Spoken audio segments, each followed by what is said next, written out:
नेता जिस सदन के बारीकी से अपने सारे विचार हमारे सामने रखे हैं। कोई अच्छी बात बोले, लेकिन सबसे ज्यादा अच्छे एलओपी बोल रहा है, क्या हो रहा है? सर एलओपी बोल रहे हैं, क्या हो रहा है?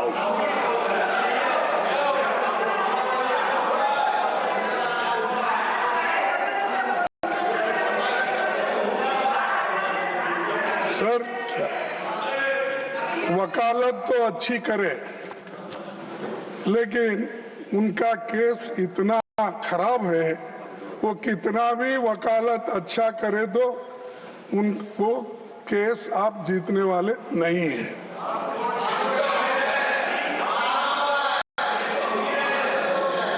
क्योंकि देश की हालत आपने इतना खराब कर दिए है, इसको कोई दुरुस्त करता नहीं।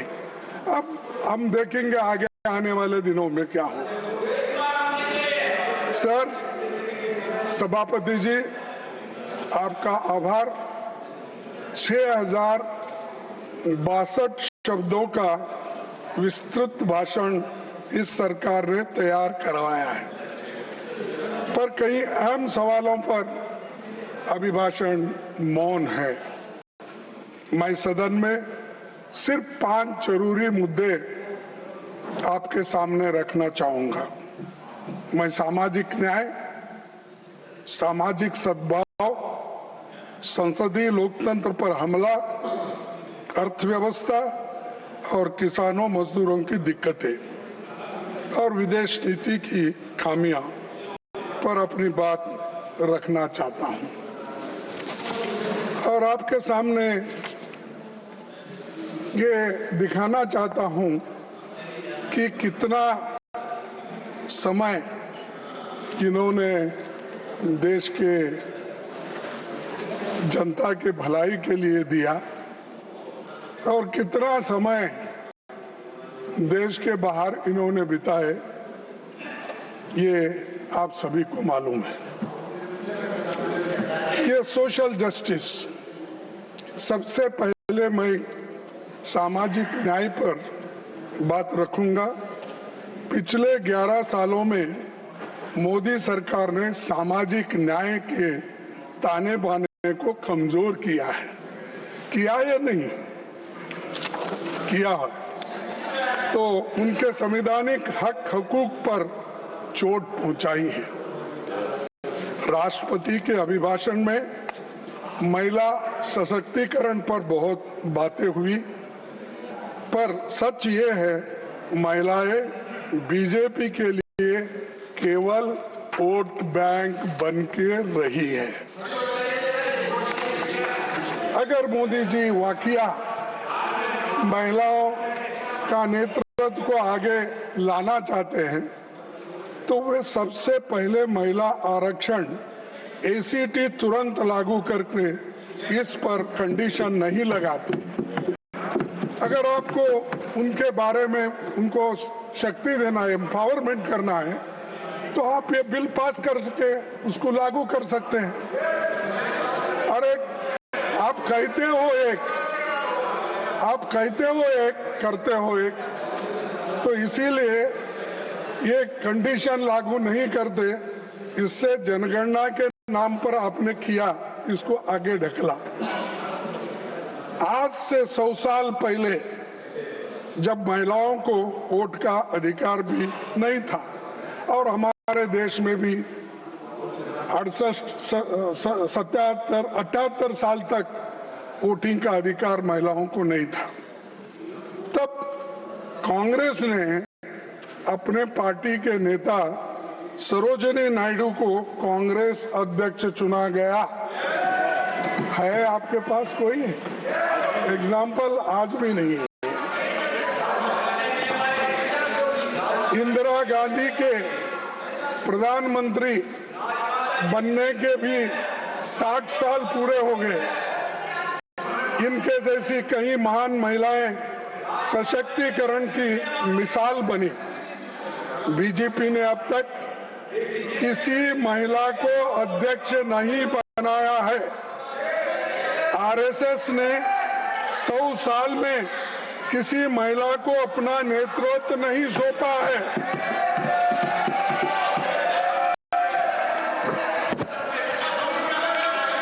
जातिगत जनगणना को मोदी जी और संघ परिवार ने पहले लगातार खारिज किया। सुप्रीम कोर्ट में हल्फनामे में असहमति जताई। जब विपक्ष ने लंबा आंदोलन किया तो मजबूरी में सरकार को मानना पड़ा और घुटने टेकने पड़े, तब ये आगे शुरू हुआ। सर, लेकिन ये काम कैसे पूरा होगा, इसका अब तक कोई रोड मैप नहीं है। न विपक्षी दलों से सलाह ली, न विशेषज्ञों से बात हुई और न ही राज्य सरकारों से कोई परामर्श किया गया। सभापति जी, देश में कमजोर तबकों का, खास तौर पर दलित, आदिवासी, अल्पसंख्यकों को, महिलाओं पर लगातार अत्याचार बढ़ रहे हैं। सभापति जी, कांग्रेस की सरकारों में एससी एसटी समुदाय के आर्थिक विकास के लिए कई कदम उठे। एससी एसटी सब प्लान बना, एससी एसटी का सब प्लान बना था, लेकिन मोदी सरकार ने कई योजनाओं को कमजोर करके वो खत्म कर दिया। अब केंद्र सरकार की योजनाओं में जो धन आवंटित होता है वो कम होता है और उसे भी सरकार खर्च नहीं कर पाती है। और मैं उसके 2-3 उदाहरण आपके सामने देता हूं। प्रधानमंत्री अनुसूचित जाति अभ्युदय योजना, नाम अच्छे रखते हैं कि लोगों को नाम अच्छा लगे, वो भी खास करके हिंदी में वो नाम रखने से नड्डा साहब भी खुश होते हैं, क्योंकि उनके पास तो वो हिंदी अच्छी बोली जाती है और वो भी शायद नाम अच्छा काम खराब, ये चलो। तो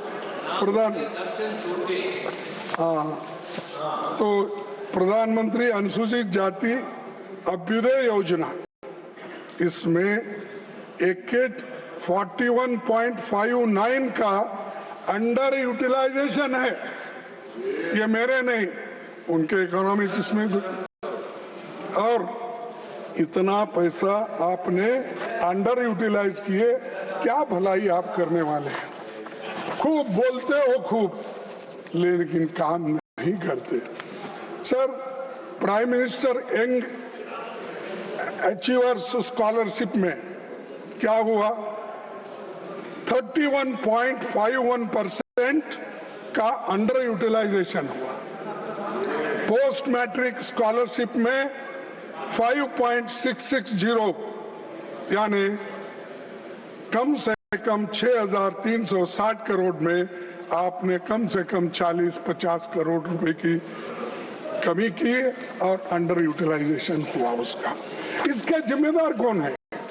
बातें बहुत बोलते हैं, ये आंकड़े बताते हैं, ये मेरे आंकड़े नहीं, आप जो देते हैं उन्हीं आंकड़ों को लेकर मैं बात यहां पर आपके सामने पेश कर रहा हूं।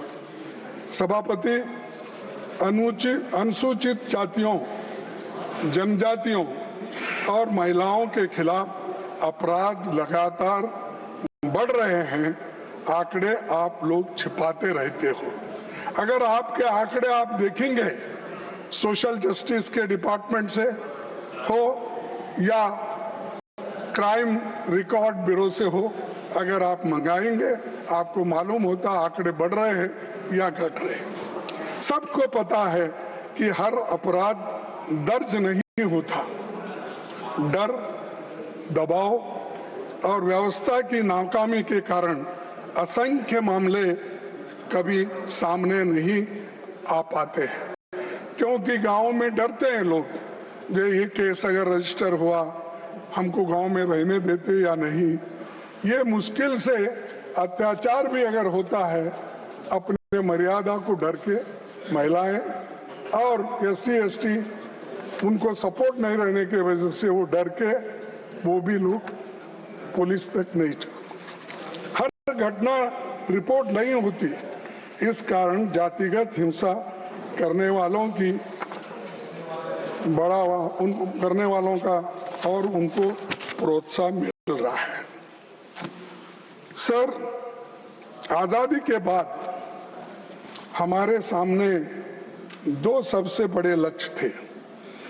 समान न्याय पर आधारित सामाजिक व्यवस्था खड़ी करना और देश को एक संसदीय लोकतंत्र बनाना। आपने 11 सालों में दोनों पर बुलडोजर लगाए और आपकी सोच में संविधान नीचे और मनुस्मृति ऊपर। पिछले सालों में सरकार संविधान के 4 स्तंभों को जस्टिस, लिबर्टी, इक्वालिटी और फ्रेटर्निटी पर चोट आपने लगा दी। All right, so that was Mallikarjun Kharge speaking on the press